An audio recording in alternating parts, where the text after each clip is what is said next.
Hablu minallah, urusannya ibadah dengan Allah. Jadi kalau Anda ingin mendapatkan furqan, tambah lagi, kencengin lagi. Kata Allah, in tattaqullah.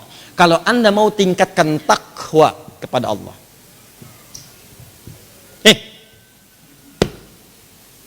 Yaj'al lakum furqana. Ditanamkan, dijadikan di Anda lam langsung. Menunjuk pada kepemilikan. Menunjuk pada pemberian. Hadal qalam li, pulpen ini untuk saya. Hadal qalam laka, saya hadiahkan untuk Anda, diberikan. La, yaj'al lakum, dijadikan langsung bagi Anda, ditanamkan langsung. Jadi ja'ala itu pemberian fungsi. Khalaqa, penciptaan. Ketika Allah menciptakan Adam pertama kali menggunakan khalaqa. Quran surah 15 ayat 28. Wa idz qala rabbuka lil malaikati inni khaliqum basyara. Setelah jadi Adamnya diberikan fungsi, ditanamkan fisiknya dalam kehidupannya. Maka pindah ke Al-Baqarah ayat 30. Wa idz qala rabbuka lil malaikati inni ja'ilun fil ardi khalifah. Ini diberikan fungsi, misi. Maka dalam hidup Anda saya tanamkan visi kehidupan lebih baik daripada sebelumnya. Yaj'al lakum furqana. Akan saya tanamkan furqan dalam diri Anda. Bagaimana caranya? Tingkatkan takwa. Ini poinnya.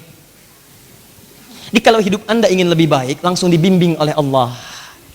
Di mata kita ada furqan, di pekerjaan kita ada furqan. Dan furqan itu kalau sudah didapatkan oleh seseorang, bukan hanya mengarahkan dia pada kebaikan, keberkahan muncul semua, berkah. Semua berkah.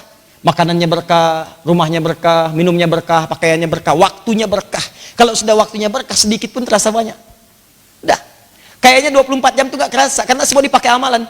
Coba lihat Ramadan. Ramadan itu kan waktu yang sangat berkah. Makanya nggak kerasa kan? Nggak kerasa. Baru sahur, tiba-tiba buka aja. Ya, yang nggak dapat berkah tuh yang baru sahur dan nungguin buka. Pasti itu nggak dapat tuh. Jam berapa sekarang? Jam berapa sekarang? Kerasanya lama.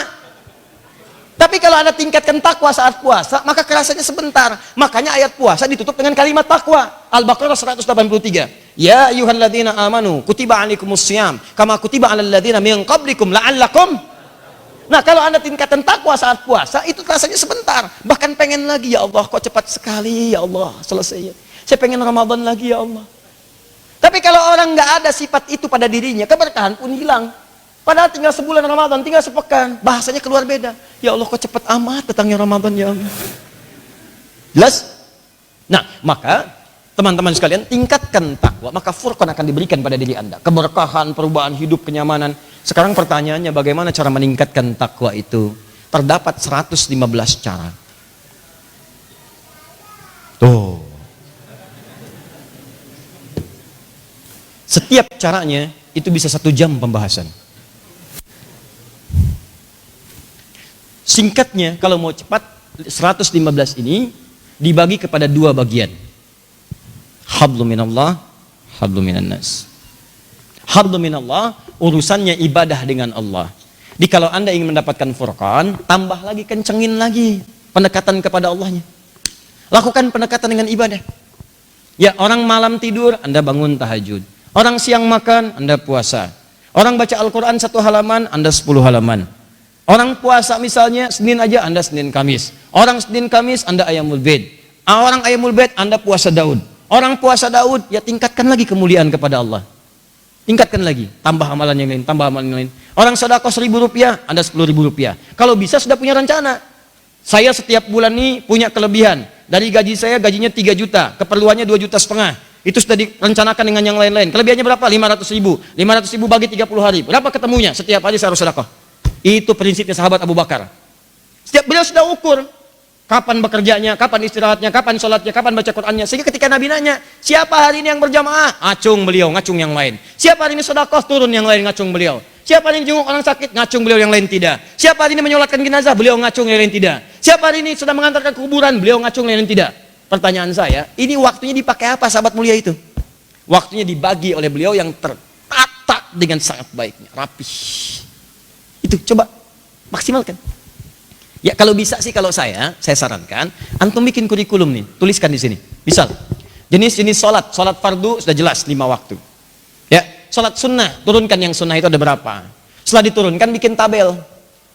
Lihat dulu semua, tanya sama yang tahu. Sholat sunnah ada apa aja, tuliskan. Nanti sebelum kerjakan, lihat dulu. Mungkin selama hidup Anda ada yang belum pernah Anda kerjakan dari semua sholat itu. Saran saya cepat kerjakan sebelum meninggal. Cepat kerjakan. Karena amalan itu akan dicari ketika amalan fardu Anda terasa kurang. Yang pertama Allah akan firmankan, ya malaikat cari amalan sunnahnya. Cari. Cari. Sampai ke titik puncak yang paling akhirnya. Akan dicari semuanya. Cepat. Demikian. Lihat kalau infak, apa saja infak itu kepada siapa golongan. Nah, semua golongan itu tampilkan. Yang fisabilillah, ada orang tua, ada kerabat terdekat, ada anak yatim, ada fakir miskin. Ya, ada yang ibnu sabil, ada pejuang, ada yang macam-macam, ada yang pelajar. Turunkan semuanya. Setelah itu kalau Anda mau infak, Anda sudah punya listnya. Di seumur hidup Anda tahu, oh ini yang kata Quran disebutkan, sudah checklist. Ini sudah checklist, ini sudah. Ini yang belum, ini yang saya kejar. Di selama hidup Anda sudah pernah berinfak seperti yang disebutkan dalam Al-Quran. Itu caranya. Sangat pintar. Tapi dituliskan itu lebih terukur. Terukur. Jelas ya? Dan kitab ini akan bersaksi. Akan bersaksi di hari kiamat nanti. Bahwa Anda pernah merencanakan kemuliaan di dalamnya. Dan nasihat saya, setiap Anda beraktivitas niatkan karena Allah. Bekerja karena Allah. Aktivitas karena Allah. Nanti semua itu akan ada nilai kebaikannya.